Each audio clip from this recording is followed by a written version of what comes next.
Bem, pessoal, vamos dar sequência à nossa aula 21, tá? Estamos na aula 21 ainda. Como ela é um pouquinho mais extensa, resolvi fracionar para vocês, tá? Nós vamos trabalhar nesse momento, pessoal, a chamada evolução geopolítica dos Estados Unidos, mas nós vamos dividir em dois períodos, tá? Esse primeiro período de 1776, ou seja, do seu período de independência, até 1940, ok?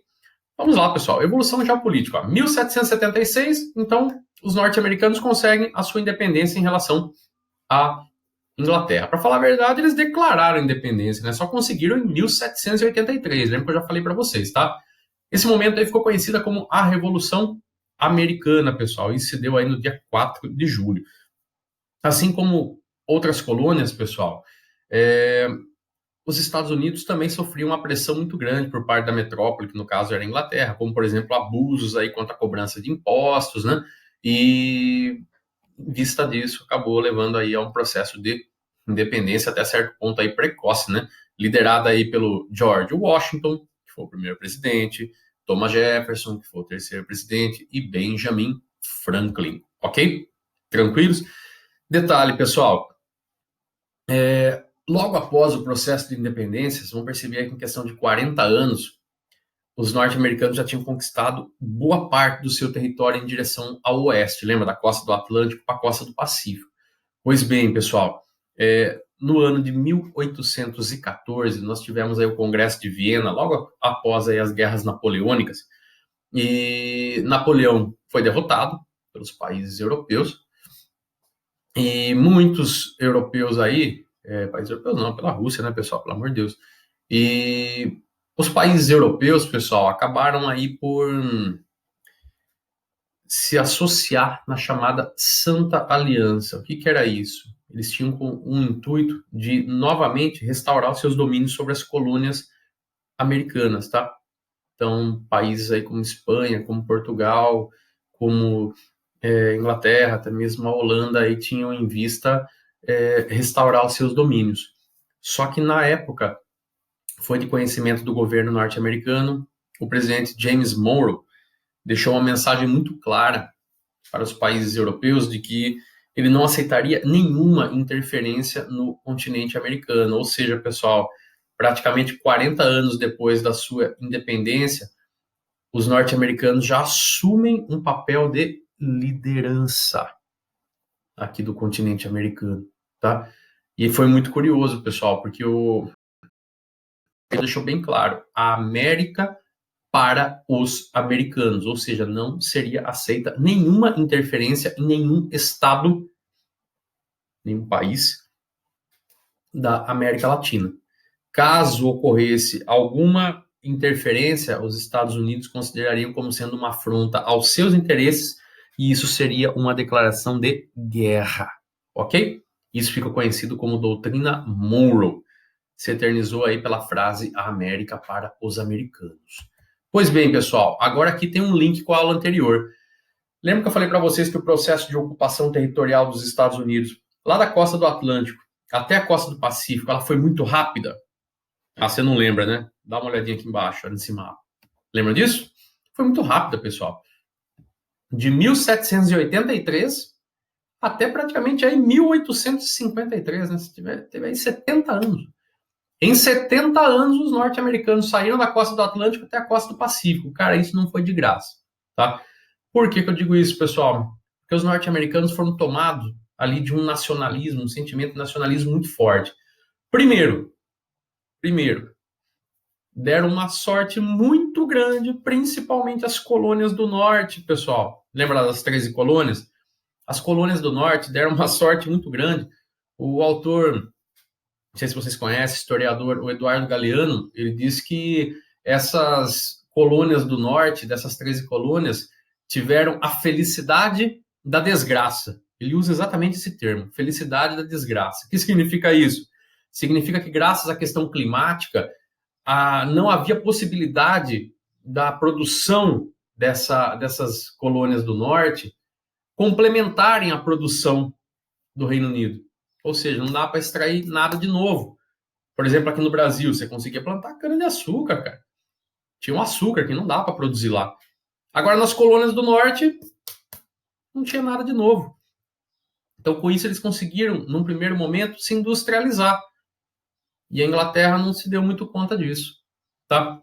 Pois bem, pessoal, 1776, nós temos aí o processo de independência. Aí, doutrina Monroe, os Estados Unidos avançando cada vez mais em direção ao oeste. Isso criou uma euforia, pessoal, nesse momento de expansionismo, tá?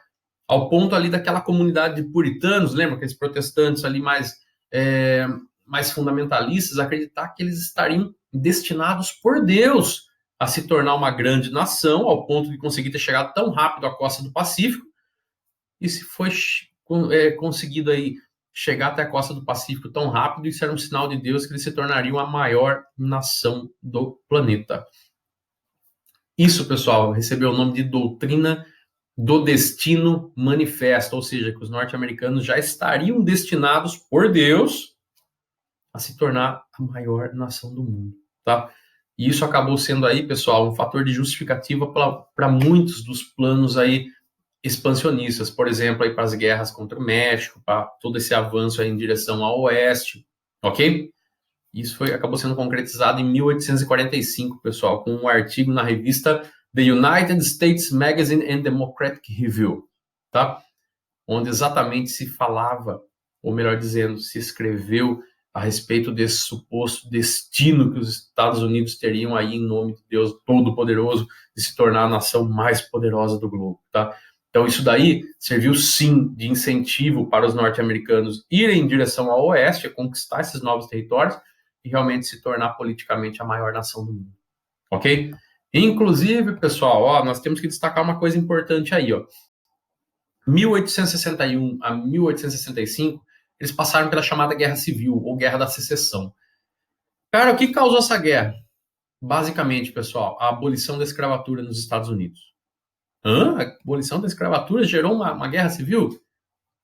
Digamos que foi o estopim, pessoal. Existiu ali toda uma geopolítica no momento que vocês vão precisar entender. Dá uma olhadinha aqui nesse mapinha. Opa, é o mapa das 13 colônias, professor. Exatamente, pessoal. Nós vamos dividir esse mapa. Na porção norte aí, pessoal, que vocês estão vendo na cor azul, nós temos aí os países, as colônias do norte, onde ficavam as colônias do norte, né, porque já estavam aí independentes, chamada de norte dos Estados Unidos até então, e eles eram considerados ou chamados de Yankees. Quais eram as características, pessoal, desses territórios? Predomínio do minifúndio, ou seja, pequenas propriedades, o trabalho era assalariado, a base era industrial. Como eu já falei para vocês, a colonização foi predominantemente de povoamento e o foco deles era produzir para o mercado interno, ou seja, a produção deles mesmos, evitar aquela dependência das metrópoles ou dos grandes países europeus, certo? Pois bem, pessoal, mas em vermelhinho aí, ó, nós vamos ter as ex-colônias do Sul. Essas ex-colônias do Sul, a organização delas era diferente. Elas eram baseadas, ó, faça comparativa nesse quadrinho de baixo, ó. Elas eram baseadas no latifúndio, ou seja, grandes extensões de terra, trabalho escravo, meio agrícola, principalmente a produção de algodão, tá? Ou seja, passaram por um típico processo de colonização, de exploração, e isso deixou marcas, tá? E a sua produção era voltada para o mercado externo. Ou seja, moçada, onde nós tínhamos as colônias do norte, que aqui embaixo está na cor azul, e onde nós tínhamos as colônias do sul em vermelho, eram como se fossem países diferentes dentro do mesmo país. O funcionamento era muito diferente.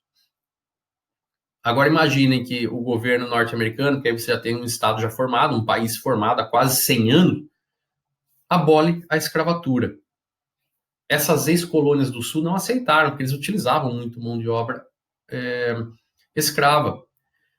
Eles se uniram e queriam o seu processo de secessão ou independência. Eles queriam se tornar independentes do então Estados Unidos por causa disso. Esses estados se uniram, assumiram essa bandeira que vocês estão vendo aí do lado e se autoproclamaram aí estados confederados. Óbvio, pessoal, que o norte não deixaria barato e aí você tem então uma guerra civil entre o chamado Estados Unidos e os Estados Confederados, ok? Já adianto para vocês, pessoal, os Estados Unidos venceram, né? Ou seja, as ex-colônias do norte, aboliram a escravatura, graças aí ao Abraham Lincoln, e os Estados Unidos puderam continuar o seu processo aí de crescimento geopolítico, certo? ok? Digamos aí que essa guerra civil norte-americana, pessoal, foi um divisor de águas, tá? Se o resultado tivesse sido outro, talvez os Estados Unidos nem fossem os Estados Unidos hoje, né? Então, essa guerra foi um divisor de águas, os Estados Unidos continuaram aí o seu processo de expansionismo, ok? Tranquilos? Pois bem, pessoal, aí nós temos o século passado, o século XX.